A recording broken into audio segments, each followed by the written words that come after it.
السلام علیکم ورحمۃ اللہ۔ کل کی ویڈیو میں ہم نے ڈسکس کیا تھا کہ اسلام کے شروع کے دنوں میں جن صحابہ کرام نے اسلام قبول کیا تھا ان پہ کتنا تشدد کیا جاتا تھا، اور اگر کوئی غلام مسلمان ہو جاتا تھا تو اس کو شہید تک کر دیا جاتا تھا۔ ہم خود سے اگر پوچھیں کہ اتنا ظلم سہنے کے بعد بھی ان صحابہ کرام نے اسلام کو کیوں نہ چھوڑ دیا؟ اس سے نہ تو انہیں کوئی دولت مل رہی تھی، نہ زندگی آسان ہو رہی تھی، نہ ہی ان کے ساتھ لوگوں کو سلوک بہتر ہو رہا تھا۔ پھر ایسا کیا تھا کہ انہیں شہید ہونا تو منظور تھا پر دین چھوڑنا نہیں؟ انہیں اصل میں سمجھ آ گیا تھا کہ اس دنیا میں گزارے ہوئے چند دن کی زندگی میں چاہے بے شمار مال و دولت بھی ہو، عیاشی ہو، ہر طرح کی آسانی ہی کیوں نہ ہو، وہ مرنے کے بعد کی ہمیشہ والی زندگی جو اللہ کی جنت میں گزرے گی اس کا 1% بھی نہیں ہے۔ مصعب ابن عمیر رضی اللہ عنہ ایک ایسے صحابی تھے جو امیر خاندان سے تھے، امیر ماں باپ کی اولاد تھے اور عیاشی والی زندگی میں رہتے تھے۔ ماں باپ کے لاڈ میں وہ اتنے بگڑ چکے تھے کہ رسول اللہ صلی اللہ علیہ وسلم نے ان کے بارے میں فرمایا کہ میں مصعب سے زیادہ کسی ایسے بچے کو نہیں جانتا جس کو اس کی ماں نے پیار میں اتنا زیادہ بگاڑ دیا ہو۔ مصعب رضی اللہ عنہ کا لباس بہترین ہوتا تھا، ان کے کپڑے بہت عمدہ سلے ہوئے ہوتے تھے اور ان کے آنے سے پہلے ان کی لگائی ہوئی خوشبو اس جگہ پہنچ جایا کرتی تھی۔ ان کے آس پاس کے لوگ ان کے عطر کو، ان کی خوشبو کو جانتے تھے۔ جب مصعب رضی اللہ عنہ نے رسول اللہ صلی اللہ علیہ وسلم کی دعوت کے بارے میں سنا تو اسلام قبول کر لیا اور اس بات کو راز رکھا، کسی کو نہیں بتایا تاکہ خاندان کی طرف سے ایکسٹریم ریئیکشن نہ آئے۔ لیکن ایک دن کسی نے انہیں نماز پڑھتے دیکھ لیا اور سیدھا ان کی ماں کے پاس جا کے کہا کہ میں نے آپ کے بیٹے کو محمد کے طریقے سے عبادت کرتے دیکھا ہے صلی اللہ علیہ وسلم۔ بات جب ان کے گھر والوں تک پہنچی تو ان سے پوچھا گیا کہ کیا یہ سچ ہے؟ مصعب رضی اللہ عنہ نے کہا کہ ہاں یہ سچ ہے۔ اس پر انہیں ڈرایا گیا، دھمکایا گیا، پوری کوشش کی گئی کہ وہ اسلام کو چھوڑ دیں۔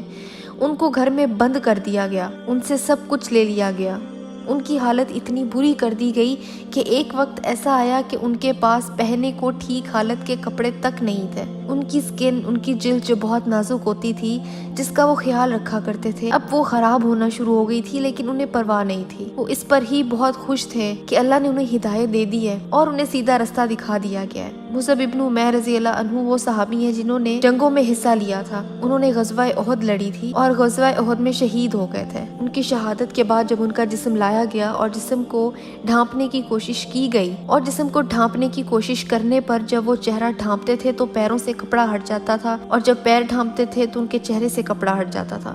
ان کے پاس پورا جسم ڈھانپنے تک کو کپڑے نہیں تھے، اور یہ وہ صحابی تھے جنہوں نے اپنی پوری زندگی ایک لگژریس گھر میں نوکروں اور ملازموں کے بیچ میں گزاری تھی۔ دعوت کے دوران رسول اللہ صلی اللہ علیہ وسلم پر قرآن کی آیت نازل ہوئی جس کا مفہوم یہ ہے کہ جب آپ اپنی دعوت کو پیش کریں اور کفار آپ پر حملہ کریں، بدتمیزی کریں یا سخت بات کریں، آپ ان کو کچھ نہیں کہیں گے، آپ ان کو ان کے حال پر چھوڑ دیں گے، آپ اپنے آپ کو مشرکین سے الگ کر لیں۔ اس کی وجہ یہ تھی کہ کسی کو بات سمجھ آ جاتی تھی تو وہ اسلام قبول کر لیتا ہے، لیکن اگر کسی کو نہیں آتی تو وہ ریٹیلیٹ کرتا ہے۔ اگر ایک ایک کو سمجھانے بیٹھے تو جس کام کا مشن اللہ نے دیا ہے اس کو پورا کرنے کا وقت ہی نہیں بچے گا، لیکن دعوت جاری رہے گی۔ آپ کا کام پیغام پہنچانا ہے، اس کے بعد کوئی ایمان لائے یا نہ لائے وہ اس کی ذمہ داری ہے۔ اس دعوت کے لیے رسول اللہ صلی اللہ علیہ وسلم نے کفار کے تہواروں میں شرکت کرنی شروع کر دی تھی تاکہ ان سے بات کی جائے۔ جاہلیت کے اس وقت میں جب لوگ برہنہ ہو کے، مرد اور عورتیں دونوں، کعبہ کے گرد طواف کیا کرتے تھے، رسول اللہ صلی اللہ علیہ وسلم وہاں جاتے تھے، نظریں جھکا لیتے تھے اور فرماتے تھے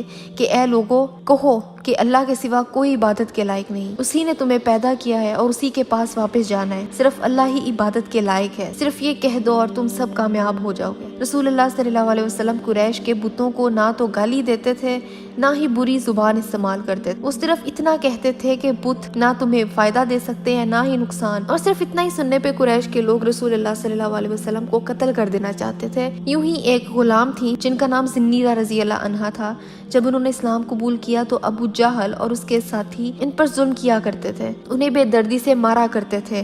غلاموں کا ویسے ہی کوئی حال نہیں تھا، مالک جب چاہے مار دے، کوئی پوچھنے والا نہ تھا۔ ابو جہل ان پر جتنا ظلم کیا کرتا تھا اتنی ہی بار یہ کہتی تھی کہ خدا صرف اللہ ہے، ایک ہے، اللات اور عزا خدا نہیں ہے، تمہارے بت خدا نہیں ہے۔ ان بدبختوں نے زنیرہ رضی اللہ عنہا کو اتنا مارا کہ ان کی بینائی چلی گئی۔ اس پر بھی ابو جہل اور اس کے ساتھی زنیرہ رضی اللہ عنہا کا مذاق اڑاتے تھے۔ پھر ایک دن ابو بکر صدیق رضی اللہ عنہ نے انہیں اس حال میں دیکھا تو فوراً سے انہیں خرید لیا اور آزاد کر دیا۔ جب وہ جانے لگی تو ابو جہل کہنے لگا کہ یہ اللات اور عزا ہی ہیں جنہوں نے تمہاری بینائی چھین لی ہے۔ اللات اور عزا ان کے بنائے ہوئے خداؤں میں سے دو تھے، کیونکہ تم نے ہمارے خداؤں کو ٹھکرایا آیا ہے انہوں نے تمہاری آنکھیں چھین لی ہیں۔ یہ سن کے زنیرہ رضی اللہ عنہا نے کہا کہ اللہ کی قسم، یہ اللات اور عزیٰ نہ تو مجھے نقصان پہنچا سکتے ہیں نہ ہی اپنا کوئی فائدہ کر سکتے ہیں۔ میری بینائی اللہ کے حکم سے گئی ہے اور وہی ہے جو مجھے واپس بھی دے گا۔ جیسے ہی الفاظ زنیرہ رضی اللہ عنہا نے کہے اسی وقت اللہ کے حکم سے ان کی بینائی واپس آ گئی۔ اللہ نے یہ معجزہ ابو جہل اور اس کے بدبخت ساتھیوں کے سامنے کیا، لیکن پھر بھی ان کی آنکھیں نہیں کھلیں۔ اب قریش کے لوگوں نے چال بازیاں شروع کر دی تھی۔ مسلمانوں کے ساتھ وہ کاروبار نہیں کرتے تھے۔ جہاں کوئی اللہ کا ماننے والا کوئی مسلمان نظر آتا تھا اسے مارتے تھے۔ یہ خبریں عام ہو چکی تھی کہ فلانی جگہ پر کسی مسلمان پر تشدد ہوا ہے اور فلانی جگہ کسی مسلمان کو مار دیا گیا ہے۔ لیکن کچھ مسلمان ایسے بھی تھے جن کو چاہ کے بھی قریش کے لوگ نقصان نہیں پہنچا سکتے تھے، کیونکہ یہ پاورفل فیملی سے تھے۔ یہ خود تو مسلمان ہو گئے تھے لیکن ان کی فیملی مشرک اور کافر تھی، پھر بھی یہ اپنی فیملی ممبرز کو تحفظ دیتے تھے۔ ابو جہل نے کئی بار رسول اللہ صلی اللہ علیہ وسلم کو قتل کرنے کی کوشش کی۔ یہ لوگ رسول اللہ سے بات کرتے تھے، سوال پوچھتے تھے، تانے مارنے کو صحیح لیکن ابھی بھی کمیونیکیشن ہوتی تھی۔ رسول اللہ صلی اللہ علیہ وسلم کی دعوت میں ایسی 4 چیزیں تھیں جو کفار ماننے کو تیار نہیں تھے۔ سب سے بڑا اور سب سے پہلا ایشو ان کے لیے وحدانیت تھی کہ ایک اور صرف ایک اللہ کی عبادت۔ یہ ہم اچانک سے کیسے ایک خدا کو مان لیں جبکہ ہم اتنے ہی زمانوں سے اتنے سارے خداؤں کو مانتے آ رہے ہیں۔ وہ کہا کرتے تھے کہ محمد نے سارے خداؤں کو ایک خدا بنا دیا ہے، لیکن رسول اللہ صلی اللہ علیہ وسلم نے تو سارے خداؤں کو ایک نہیں بنایا تھا۔ رسول اللہ کی دعوت تو یہ تھی کہ باقی اپنے ہاتھوں سے بنائے ہوئے بتوں کو، اپنے بنائے ہوئے خداؤں کو چھوڑ دو، وہ ایگزسٹ ہی نہیں کرتا ہے۔ صرف اور صرف ایک اس خدا کو مانو جس کے ساتھ تم نے اپنے بنائے ہوئے خداؤں کو شریک کیا ہوا ہے۔ یہ نہ تمہیں فائدہ دے سکتے ہیں نہ نقصان، صرف اسی کی عبادت کرو جس نے تمہیں پیدا کی ہے، جس کے پاس تمہیں واپس جانا ہے، جو تمہیں دوبارہ زندہ کرے گا، جس کو تم حساب دو گے، جو جنت اور جہنم کا مالک ہے۔ صرف اس کی عبادت کرو۔ اس دعوت میں کون سی ایسی انوکھی بات تھی جو ان کو سمجھ میں نہیں آتی تھی؟ یہ مشرکین اللہ تعالیٰ کو تو مانتے تھے، یہ جانتے تھے کہ ان کو پیدا اللہ نہیں کیا ہے، لیکن وہ صرف اللہ کی عبادت کرنے سے انکار کرتے تھے۔ وہ شرک کرتے تھے۔ اللہ کی عبادت وہ صرف تب کرتے تھے جب ان کی زندگیوں میں کوئی بہت بڑا مسئلہ ہو جاتا تھا، جب سچویشن بہت سیریس ہو جاتی تھی، صرف تبھی وہ اللہ کو پکارتے تھے۔ انہیں توحید چبھتی تھی اور رسول اللہ صلی اللہ علیہ وسلم سے کہتے تھے کہ تم جادوگر ہو اور جھوٹے ہو۔ رسول اللہ نے آخر ایسی کون سی بات کر دی تھی اور کون سا جھوٹ بول دیا تھا جو وہ خود بھی نہیں جانتے تھے؟ یہ مشرک بھی جانتے تھے کہ بت اپنے آپ کو کوئی فائدہ تو پہنچا ہی نہیں سکتے تو دوسروں کو کیا دیں گے؟ یہ خدا کیسے ہو سکتے ہیں؟ جادوگر کیوں کہتے تھے؟ نعوذ باللہ۔ رسول اللہ صلی اللہ علیہ وسلم کرتب تو نہیں کر کے دکھاتے تھے؟ جب ان مشرکوں اور کافروں کو کوئی لاجیکل آرگومنٹ نہیں ملتا تھا تو وہ یہ پرسنل اٹیکس کرتے تھے۔ پھر قریش کے لوگوں نے رسول اللہ کے خلاف سازشیں شروع کر دی۔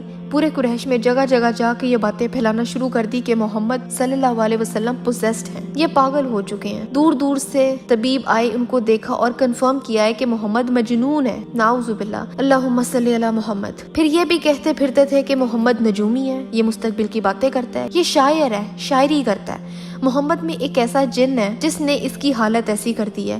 پہلے کہتے تھے محمد پر جادو ہوا ہے اور پھر ایک وقت ایسا آیا کہ کہنے لگے کہ محمد خود جادوگر ہے۔ اللہم صلی علی محمد۔ ان کی ساری باتیں کوئی اہمیت نہیں رکھتی تھیں، کیونکہ اللہ نے سورہ ہجر کی آیت 95 میں فرمایا ہے اِنَّا كَفَيْنَاكَ الْمُسْتَهْزِئِينَ، تمہاری طرف سے ہم ان مذاق اڑانے والوں کی خبر لینے کے لیے کافی ہیں۔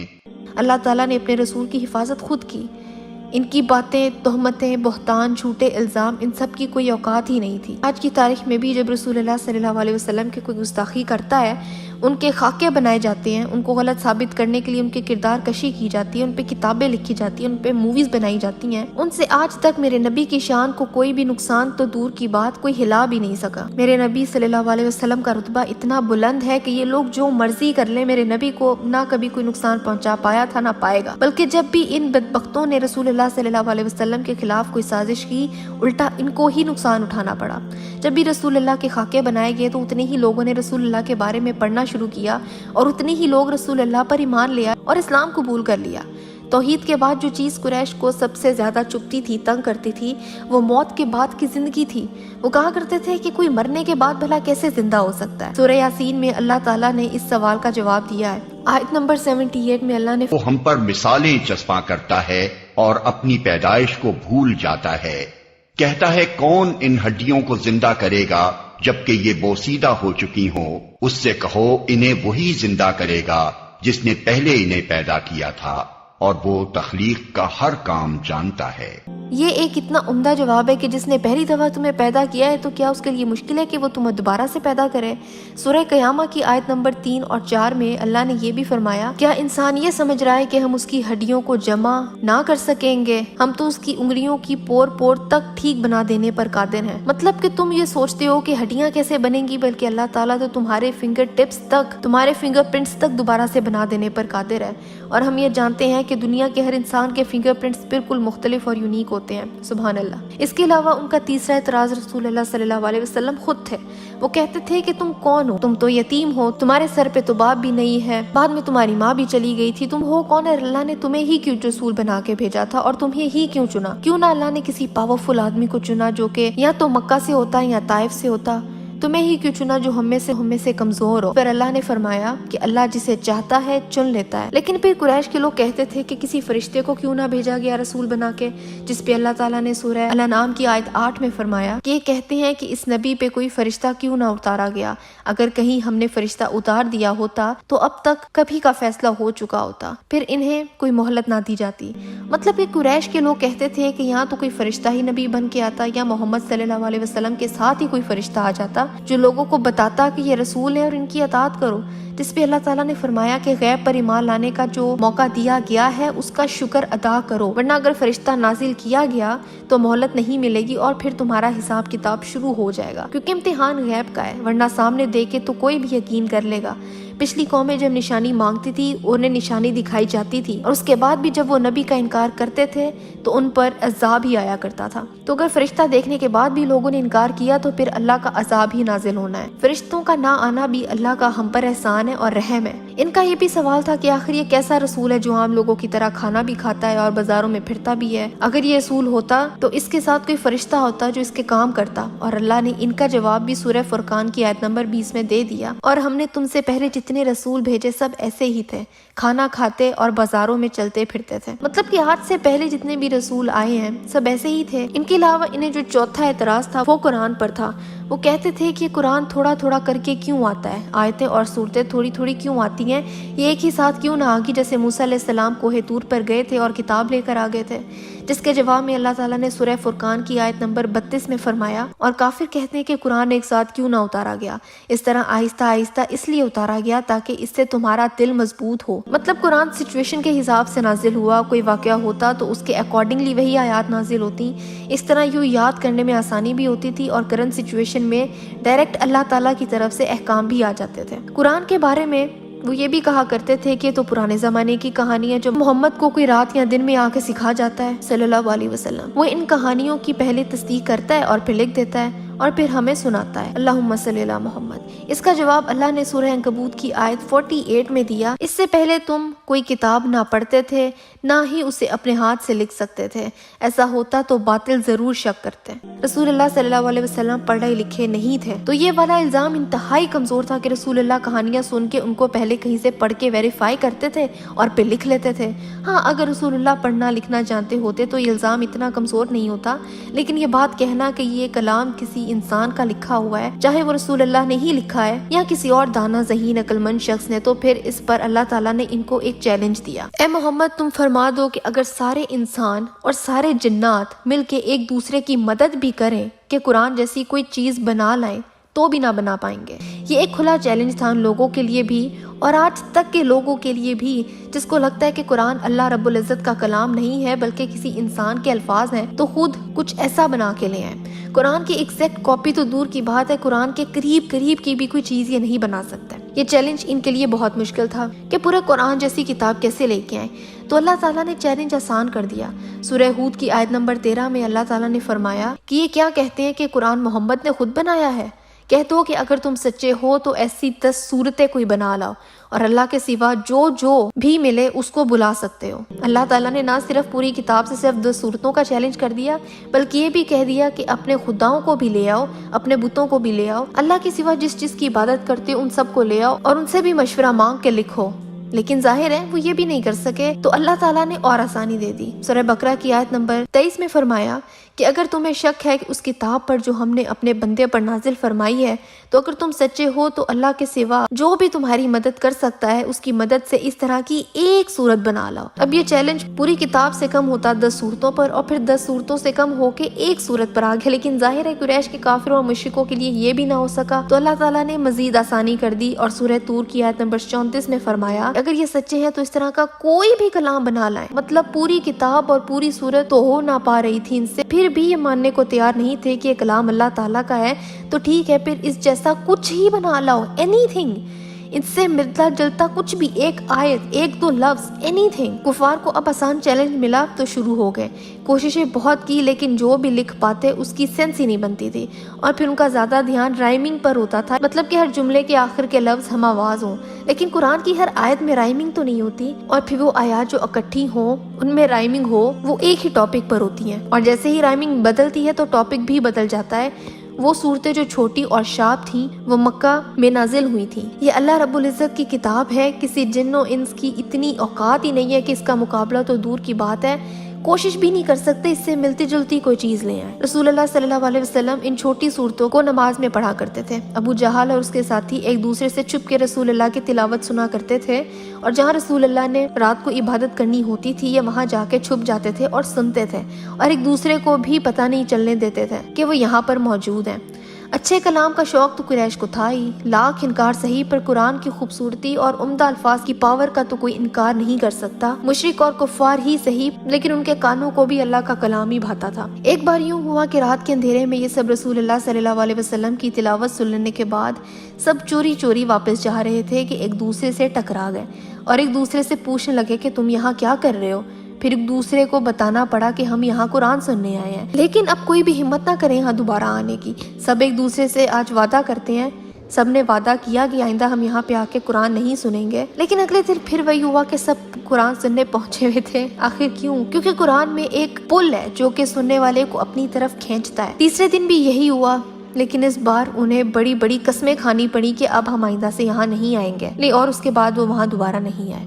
ان میں ابو سفیان رضی اللہ عنہ بھی شامل تھے جو کہ بعد میں یہ قصہ سنایا کرتے تھے۔ تھوڑی دیر پہلے ابو جہل کا ذکر کیا تھا، اس نے رسول اللہ صلی اللہ علیہ وسلم کو قتل کرنے کی بہت ساری کوششیں کی تھیں۔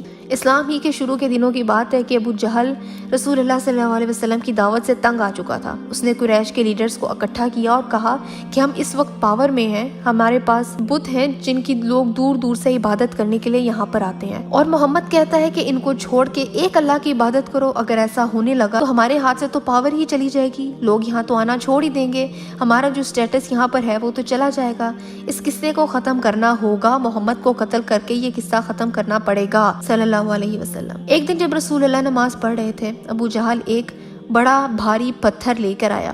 جب رسول اللہ سجدے میں گئے تو وہ قریب گیا اور وہ پتھر رسول اللہ صلی اللہ علیہ وسلم پر پھینکنے والا ہی تھا کہ وہ رک گیا، پیچھے ہٹا، چل کے واپس گیا اور پتھر نیچے رکھ دیا۔ یہ سارا منظر جو قریش کے لوگ دیکھ رہے تھے وہ اس پر ہنسنا شروع ہو گئے کہ تمہیں کیا ہوا ہے، تم تو اتنے بڑے آدمی ہو قریش کے۔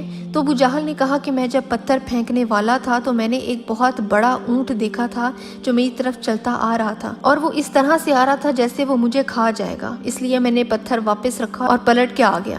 ابو جہل جیسا آدمی ایک اونٹ سے ڈر گیا۔ یہ اللہ تعالیٰ کی طرف سے رسول اللہ کو پروٹیکشن تھی، اور یہ واقعہ ابو جہل کے ساتھ 2 بار ہوا تھا۔ ایک بار تو یہ، اور دوسری بار جب ایک دفعہ اس نے کسی آدمی کو پیسے واپس کرنے تھے اور وہ جتنا ہو سکتا تھا اس کو تنگ کر رہا تھا۔ قریش کے لوگوں کو اس کا علم تھا، انہوں نے اس آدمی سے کہا کہ اگر تمہیں اپنے پیسے واپس چاہیے تو ایک ہی طریقہ ہے، محمد کے پاس جاؤ اور وہ سب کچھ بتا دو، محمد ہی ابو جہل سے بات کر کے تمہیں تمہارے پیسے واپس دلوا سکتا ہے۔ اور یہ سب اس لیے نہیں تھا کہ انہیں اس آدمی سے ہمدردی تھی، بلکہ وہ رسول اللہ صلی اللہ علیہ وسلم کا مذاق بنانا چاہتے تھے، کیونکہ رسول اللہ اور ابو جہل کی ویسے ہی نہیں بنتی تھی۔ انہیں پتا تھا کہ رسول اللہ اور ابو جہل کے تعلقات اچھے نہیں ہیں۔ اس آدمی نے یوں ہی کیا، وہ رسول اللہ صلی اللہ علیہ وسلم کے پاس گیا، ان کو سارا قصہ سنایا۔ ساری بات سن کے رسول اللہ نے اس آدمی کو لیا اور ابو جہل کے گھر چلے گئے۔ دروازے پر دستک دی، ابو جہل نے دروازہ کھولا۔ رسول اللہ نے فرمایا کہ تم نے اس آدمی کے پیسے دینے ہیں؟ ابو جہل نے کہا ہاں، اور ساتھ ہی پیسے نکال کے اس آدمی کو دے دیے۔ یہ سب قریش کے لوگوں نے دیکھا اور ان کے لیڈرز نے ابو جہل سے پوچھا کہ تمہیں ہو کیا گیا ہے، تم نے کس طرح محمد کی بات سن کے پیسے دے دیے؟ اس نے کہا دروازہ کھولنے کے بعد جب ان کی بات سنی اور جیسے ہی میں کوئی جواب دینے لگا میں نے اسی اونٹ کو دوبارہ سے دیکھا، وہ اونٹ ویسے ہی میری طرف چلتا آ رہا تھا۔ یہ ابو جہل کو اللہ کی طرف سے سزا تھی کہ اس کو وہ بڑا سا اونٹ نظر آتا تھا جو کہ اس کو کھانے کے لیے اس کی طرف بڑھتا تھا، پر وہ اونٹ کسی اور کو نظر نہیں آتا تھا۔ ابو جہل چاہتا تو اس نشانی کو سمجھ جاتا کہ رسول اللہ صلی اللہ علیہ وسلم واقعی اللہ کے بھیجے ہوئے رسول ہیں اور ایمان لے آتا، پر نہیں۔ ابو جہل جب بھی رسول اللہ کو نماز پڑھتے دیکھتا تھا تو ان کی نماز توڑوانے کی کوشش کرتا تھا، تنگ کرتا تھا، ہر وہ کام کرتا تھا جس سے رسول اللہ نماز چھوڑ سکیں۔ اس پر قرآن کی آیات بھی نازل ہوئیں اور یہ آیات ڈائریکٹ ابو جہل کے لیے تھی۔ سورہ الگ کی آیت 9 سے 16 اللہ تعالیٰ فرماتے ہیں، کیا تم نے اس شخص کو دیکھا ہے جو بندے کو منع کرتا ہے جب وہ نماز پڑھتا ہو؟ تمہارا کیا خیال ہے کہ وہ بندہ راہ راست پر ہو یا پرہیزگاری کی تلقین کرتا ہو؟ اور تمہارا کیا خیال ہے کہ اگر یہ منع کرنے والا شخص حق کو جھٹلاتا ہو اور منہ موڑتا ہو، کیا وہ نہیں جانتا کہ اللہ دیکھ رہا ہے؟ ہرگز نہیں۔ اگر وہ باز نہ آیا تو ہم اس کی پیشانی کے بال پکڑ کر اس کو کھینچیں گے، اس کی پیشانی کو جو جھوٹی اور سخت خطا کار ہے۔ وہ بلا لے اپنی حامیوں کی ٹولی کو، ہم بھی عذاب کے فرشتوں کو بلا لیں گے۔ ہرگز نہیں، اس کی بات نہ مانو اور سجدہ کرو اور اپنے رب کا قرب حاصل کرو۔ ابو جہل کو اللہ نے وارننگ دی، بہت پاورفل الفاظ کے ساتھ اس کو بتایا کہ اس کو عذاب دیا جائے گا۔ اس کے ساتھ ابو لہب، یہ اسلام کے دشمن ہیں جن کا نام یاد رکھنا بہت ضروری ہے۔ ابو لہب رسول اللہ صلی اللہ علیہ وسلم کا چچا تھا اور پڑوسی بھی۔ یہ ایسا بدبخت پڑوسی تھا کہ رسول اللہ صلی اللہ علیہ وسلم کو تکلیف پہنچانے کا کوئی بھی موقع نہیں چھوڑتا تھا۔ اپنے گھر کا کوڑا اور گند اٹھا کے رسول اللہ کے گھر کے دروازے کے باہر پھینک دیتا تھا۔ رسول اللہ باہر نکلتے اور اس کوڑے کو اٹھا کے پھینک دیا کرتے تھے اور فرماتے تھے کہ کس طرح کا پڑوسی ہے۔ اسلام میں پڑوسیوں کے اتنے حقوق ہے کہ انہیں تکلیف نہ پہنچائی جائے۔ اگر کوئی اپنے گھر میں آگ چلاتا ہے تو اس کو اس بات کا بھی خیال رکھنا چاہیے کہ آگ کا دھواں پڑوسیوں کے گھر نہ جائے، لیکن آج کل ہم دیکھتے ہیں کہ اس بات کا خیال کوئی بھی نہیں رکھتا۔ ہماری وجہ سے پڑوسیوں کو کوئی تکلیف ہے یا نقصان ہو، ہمیں پرواہ نہیں ہوتی۔ گلی محلوں میں لاؤڈ سپیکرز پر گانے لگائے جاتے ہیں، اسلام کے نام پر منائے جانے والے دنوں پر لاؤڈ سپیکر پر نعتیں اور قوالیاں لگائی جاتی ہیں، اور اس بات کا خیال بھی نہیں کیا جاتا کہ محلے میں کوئی بیمار ہو سکتا ہے، کوئی بزرگ آرام کرنا چاہتا ہوگا، کسی کی نیند خراب ہو رہی ہوگی، کسی کی عبادت میں خلل آ رہا ہوگا، اور جب انہیں روکا جائے تو یہاں پر فتوے لگاتے ہیں کہ آپ تو فلانے فرقوں سے ہو، آپ پہ فوراً سے ٹیگ لگ جاتے ہیں۔ اللہ کو راضی کرنے کا یہ کون سا طریقہ ہے جس میں ہمارے آس پاس کے لوگ ہی ہم سے تنگ ہوں؟ ابو لہب کی یہ حرکتیں تو تھیں ہی، لیکن اس کی بیوی ام جمیل کی بھی یہی حرکتیں تھیں۔ وہ رسول اللہ صلی اللہ علیہ وسلم پر گندگی پھینکا کرتی تھی۔ ان کو لگتا تھا کہ رسول اللہ کا نقصان کر رہے ہیں، پر اصل میں انہوں نے نقصان صرف اور صرف اپنا ہی کیا ہے۔ ان کے علاوہ ایک اور آدمی تھا، عقبہ بن ابی معیط۔ یہ اور ابو جہل ایک جیسے تھے۔ ایک دن ابو جہل کہنے لگا کہ میرے پاس اونٹ کی غلاظت موجود ہے، کون ہے جو اس کو محمد پہ پھینکنا چاہے گا صلی اللہ علیہ وسلم، اور وہ بھی تب جب وہ سجدے میں ہوں گے۔ عقبہ بن ابی معیط نے یہ کام کرنے کی حامی بھری اور اونٹ کی آنتڑیاں، اوجریاں اور غلاظت اٹھا کے رسول اللہ صلی اللہ علیہ وسلم پر اس وقت پھینکی جب وہ سجدے میں تھے۔ ان سب کا وزن اتنا زیادہ تھا کہ رسول اللہ سجدے میں ہی رہے، وہ اٹھ ہی نہ پائے۔ اس وقت کے جو مسلمان تھے وہ کمزور تھے، کسی میں ہمت نہ ہوئی کہ وہ جا کے رسول اللہ پر سے یہ گندگی اتار دیتا۔ فاطمہ رضی اللہ عنہا جو اس وقت بہت چھوٹی تھیں، ان کو گھر میں اطلاع دی گئی کہ آپ کے والد کے ساتھ کیا ہو رہا ہے۔ فاطمہ رضی اللہ عنہا بھاگتے ہوئے گئیں اور رسول اللہ صلی اللہ علیہ وسلم پر سے غلاظت اتاری اور ساتھ روتی رہیں۔ ایک اولاد کے لیے کتنا تکلیف دہ ہے کہ وہ اپنے شریف باپ کو اس حال میں دیکھے۔ رسول اللہ پر سے جب یہ گندگی اتار دی گئی تو رسول اللہ سجدے سے اٹھے اور اٹھ کے اللہ تعالیٰ سے دعا کی کہ اے اللہ، میں فلانے اور فلانے کو تیرے حوالے کرتا ہوں۔ اس پر رسول اللہ نے ایک ایک کا نام لیا کہ یا اللہ، میں ان کا معاملہ تیرے حوالے کر دیتا ہوں۔ اور پھر عقبہ کو جنگ بدر میں قتل کر دیا گیا تھا، جنگ میں اس کی موت ہوئی تھی۔ اس کے ساتھ اس کا ایک دوست بھی قتل ہوا تھا جس نے رسول اللہ کو بہت تکلیف پہنچائی تھی، نضر ابن الحارث، وہ بھی اس کے ساتھ ہی قتل ہوا تھا۔ عقبہ بن ابی معیط رسول اللہ صلی اللہ علیہ وسلم کا پڑوسی تھا۔ ایک دن اس نے رسول اللہ کو اپنے گھر باقی قریش والوں کے ساتھ دعوت پر بلایا۔ رسول اللہ صلی اللہ علیہ وسلم ان دعوتوں پر ضرور جایا کرتے تھے کہ شاید ان میں سے کوئی بات کو سن لیں، شاید ان کو ہدایت مل جائے۔ رسول اللہ عقبہ کے گھر گئے اور کہا کہ اے عقبہ، میں یہ کھانا تب تک نہیں کھاؤں گا جب تک تم اللہ کے ایک ہونے پر ایمان نہیں لے آتے اور مجھے اللہ کا رسول نہیں مان لیتے۔ یہ سن کے عقبہ نے کہا کہ میں گواہی دیتا ہوں کہ اللہ کے سوا کوئی معبود نہیں ہے اور آپ اللہ کے رسول ہیں۔ بعد میں قریش کے لوگ جو کہ اس کے گھر موجود تھے، انہوں نے اس سے پوچھا کہ تمہیں ہوا کیا، تم نے کر کیا دیا ہے؟ اس نے کہا کہ میرے گھر مہمان آیا ہوا تھا، وہ میرے منہ سے کچھ لفظ سننا چاہتا تھا، میں نے اس کو وہ لفظ سنا دیے تاکہ بدمزگی نہ ہو۔ یہ اتنی گھٹیا حرکت تھی جس کا اندازہ بھی نہیں لگایا جا سکتا۔ وہاں بلال رضی اللہ عنہ، سمیہ رضی اللہ عنہا جیسے غلام تھے جو کمزور مسلمان تھے، جو ظلم برداشت کر لیتے تھے پر توحید سے نہیں پھرتے تھے، اور یہاں پہ یہ بدبخت ہے جس نے پورا کلمہ شہادت کو مذاق بنا دیا اور صرف اپنا کام نکلوانے کے لیے استعمال کیا۔ ایک دن اس کا دماغ ایسا خراب ہوا کہ اس نے ایک کپڑا لیا اور رسول اللہ صلی اللہ علیہ وسلم کے پاس چلا گیا۔ اس نے رسول اللہ کی گردن کے گرد کپڑا لپیٹا اور دونوں طرف سے کھینچنا شروع کر دیا۔ رسول اللہ کا سانس رکنے لگا۔ ابو بکر صدیق رضی اللہ عنہ نے یہ دیکھا اور فوراً رسول اللہ کو بچانے کے لیے پہنچ گئے۔ انہوں نے عقبہ سے فزیکلی ریسل کیا، کشتی کرنی پڑی، تب جا کے وہ رسول اللہ کو چھڑوا سکے۔ پھر ابو بکر صدیق رضی اللہ عنہ نے کہا کہ تم ایک آدمی کو صرف اس لیے مار دو گے کہ وہ خدا کی عبادت کرنے کو کہتا ہے؟ تمہارے سامنے صاف کھلی نشانیاں آئی ہیں، پھر بھی تم اللہ کو نہیں مانتے۔ اگر نہیں ماننا تو تم کم سے کم انہیں اکیلا چھوڑ دو۔ اس کے ساتھ ایک اور بھی تھا جس کا نام الاس ابن الوائل تھا۔ اس نے بھی اللہ کے رسول کو بہت تکلیفیں پہنچائی ہیں۔ یہ جب بھی رسول اللہ کے پاس سے گزرتا تھا تو مذاق اڑاتا تھا، واہیات جملے کستا تھا۔ مذاق اڑاتے ہوئے کہتا تھا کہ ان لوگوں کو دیکھو، یہ مرنے کے بعد زندہ ہونے کی باتیں کرتے ہیں۔ یہ کہتے ہیں کہ جنت ہوگی کوئی جہاں پہ ان کو اچھی چیزیں ملیں گی، اور ایک جہنم ہوگی جہاں پہ ہم کو جلایا جائے گا۔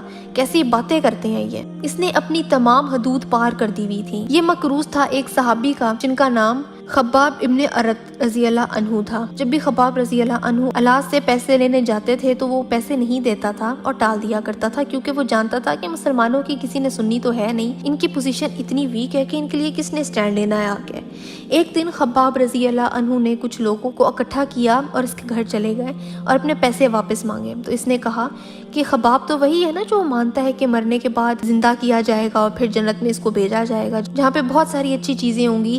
تو خباب رضی اللہ عنہ نے کہا کہ ہاں، میں یقین رکھتا ہوں، میرا ایمان ہے کہ ہمیں وہاں وہ سب کچھ ملے گا جو ہم چاہیں گے۔ تو الاس نے بکواس کی کہ ٹھیک ہے تو تھوڑا انتظار کرو، ہم جب جنت میں جائیں گے اور مجھے وہ سب کچھ جب مل جائے گا جو میں چاہتا ہوں تو میں وہاں تمہیں تمہارے پیسے واپس کر دوں گا۔ اس کی بے وقوفی کی کوئی حد نہیں تھی۔ اس کی اس بات پر اللہ تعالیٰ نے قرآن میں آیت نازل کی۔ سورہ مریم کی آیت نمبر 77 اور 78 میں اللہ تعالیٰ نے فرمایا، بھلا تم نے اس شخص کو دیکھا ہے جس نے ہماری آیتوں کا کفر کیا اور کہنے لگا کہ اگر میں دوبارہ زندہ بھی ہوا تو یہی مال اور اولاد مجھے وہاں بھی ملے گا؟ کیا اس نے غیب کی خبر پائی ہے یا رحمان کے ہاں سے کوئی عہد لیا ہے؟ یہ کتنا بے وقوف آدمی ہے جو کہ اللہ کی آیتوں کا انکار کر کے کہہ رہا ہے کہ اس کو جنت ملے گی۔ کیا اس نے اللہ تعالیٰ سے کوئی وعدہ لیا ہوا ہے جو کہ ایسی باتیں کر رہا ہے؟ اس کے علاوہ الاسود ابن المطلب تھا، یہ خدیجہ رضی اللہ عنہا کا کزن تھا، یہ مسلمانوں پر ہنسا کرتا تھا۔ سورہ مطففین کی آیات اسی آدمی کے لیے نازل ہوئی تھیں۔ آیت نمبر 29 میں ہے کہ مجرم لوگ دنیا میں ایمان لانے والوں کا مذاق اڑاتے ہیں، جب ان کے پاس سے گزرتے ہیں تو آنکھیں مار مار کے ان کی طرف اشارے کرتے ہیں، اپنے گھروں کی طرف پلٹتے تو مزے لیتے ہوئے پلٹتے، اور جب انہیں دیکھتے تو کہتے تھے کہ یہ بھٹکے ہوئے لوگ ہیں، حالانکہ وہ ان پر نگراں بنا کے نہیں بھیجے گئے تھے۔ آج ایمان لانے والے کفار پہ ہنس رہے ہیں، مسندوں پہ بیٹھے ہوئے ہیں، ان کا حال دیکھ رہے ہیں۔ مل گیا نا کافروں کو ان کی حرکتوں کا ثواب جو وہ کیا کرتے تھے۔ یہ آیات آج کے دور میں بھی مکمل بیٹھتی ہیں۔